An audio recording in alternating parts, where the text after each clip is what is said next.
Hi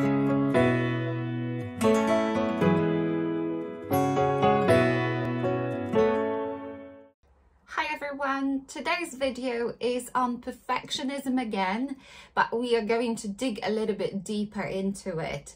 My name is Hannah Magdziarek and I am a performance coach and an emotional intelligence trainer. If you haven't watched any of my videos before, I help people with overcoming mental and emotional barriers such as procrastination, enhancing, developing their emotional intelligence, as well as stopping self-sabotaging.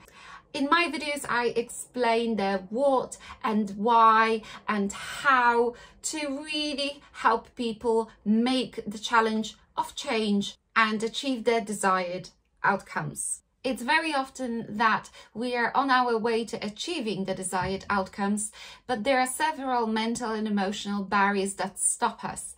I want to be there for you to help you overcome those. I've mentioned that today's video is about perfectionism, but that we're going to dig a little bit deeper. So what I'd like to focus on is the various thinking patterns that perfectionists suffer from. If you are a perfectionist, you probably know that it may be very hard being one. Why?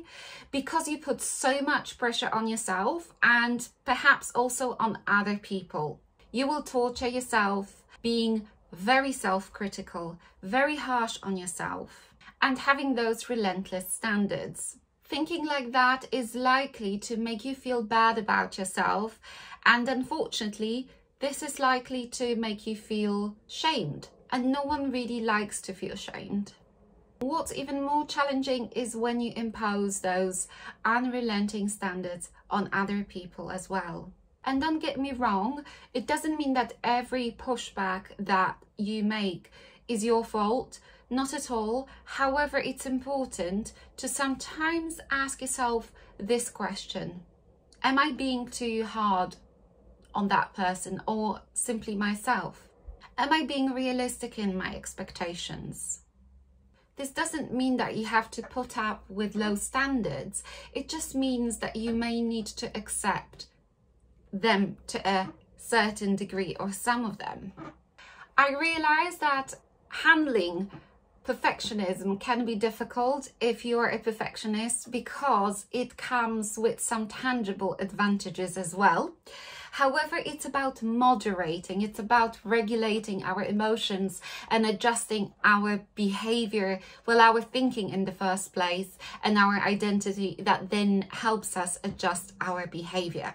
And sometimes it's not so much about what we do, but how we actually do it, whether we communicate it and how we communicate it. And as always, starting with yourself is probably the best idea. If you are very self-critical, it's likely to be of perhaps your parents being very critical towards you when you were growing up.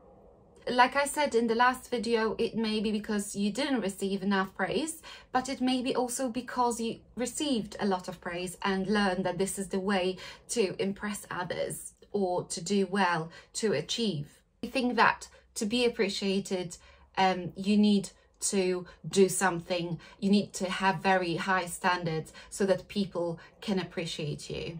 It's not actually a very helpful way of thinking, and it's likely to be a form of self-sabotage.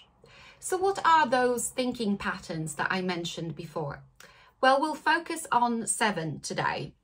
Number 1, that's black and white thinking. So you can only see in extremes. So you either see very positive or very negative aspects of something, usually the negative ones. So say you were going to eat healthily and you've had another unhealthy meal, and you say to yourself, I'm a failure, I failed again, I've not done what I intended to. Or for example, you made a mistake, you made an error in something at work, and then you say to yourself, I'm a complete failure. Mental filter. It's a bit similar to black and white thinking. It's again about focusing on just one aspect of something and ignoring everything else. So if you've done one thing wrong, you will assume that that basically means that everything else wasn't right. You may have said something wrong in a meeting, and then you remember as the meeting going really badly and you saying a lot of silly things. Shoulding and musting, that's number 3. When we think that things should be a certain way or must be a certain way because that's our perception, or in reality that's our standards. So for example, when we say, oh, life should be fair, I must be always prepared, one should never be late, these are things that may turn out problematic. Catastrophizing, number 4. So when we use a lot of negative vocabulary, negative language about the situation, making it seem even worse than it already is, or making it seem really bad when it's just okay. So saying, oh, that was horrible, that was outrageous, etc. That actually winds us up a little bit, and we really focus on the negative aspect and make ourselves feel worse. Number 5 is labeling. So if you made that mistake, you think to yourself, I'm an idiot, I'm a complete idiot. That is a label that you attach to yourself. And again, because our mind works in such a way that it actually listens to what you say to it, to your instructions and to your thoughts and beliefs as facts, that is something that it's likely to accept as a fact as well. So it's not going to make you feel good about yourself, and not just in that very moment. If you say these things to yourself regularly, it doesn't serve you.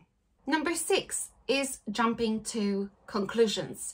So this is basically drawing a conclusion on the basis of something that can be quite insignificant, really, if you look at the whole picture. Say your daughter has a messy bedroom again, and she knows that you don't like it, so you think, oh, she's left a mess again, she knows I hate it, clearly she doesn't respect me, she doesn't care about me.